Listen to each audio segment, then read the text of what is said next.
something that I get criticized for all the time. It's not what you think, so don't like don't gasp.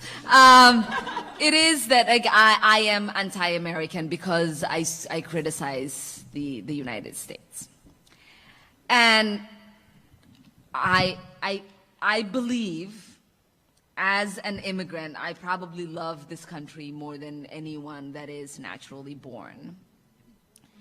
And because I am ashamed of it continuing to live in its hypocrisy, that I work so hard to make sure that others who've had that, like, why just be American, why don't you be more like an American, can continue to say that. Why can't you be more like an American? Because it used to be a very positive thing.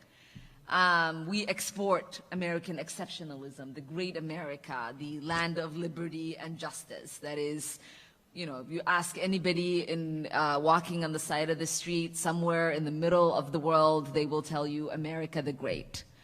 But we don't live those values here. And so that hypocrisy is one that I'm bothered by. I want America the Great to be America the Great. So we are coming off a tragic nightmare that has happened to Muslims in New Zealand. Many of us know that this is not a one-off incident. Many of us were not shocked or surprised. Many of us were kind of holding our breath for a really long time, thinking, when will something like this happen? Because many of us have experienced threats in our mosques, in our schools, even for our individual leaders. Many of us have witnessed bombings of mosques. Many of us have seen mosques set on fire. Many people a few years ago watched in horror as gunmen showed up to Irving, Texas at a mosque threatening Muslims. So we all kind of knew that this was happening.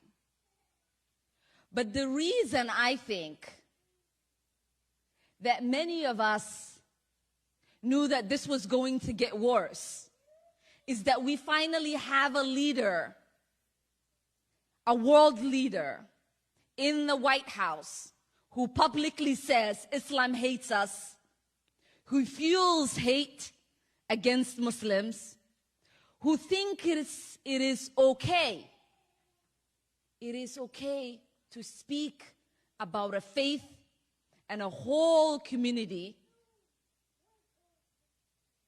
in a way that is dehumanizing, vilifying, and doesn't understand, or at least makes us want to think that he doesn't understand the consequences that his words might have. Some people, like me, know that he understands the consequences. He knows that there are people that he can influence to threaten our lives, to diminish our presence.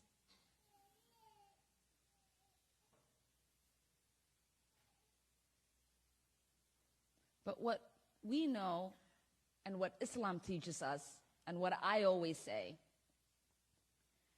is that love trumps hate.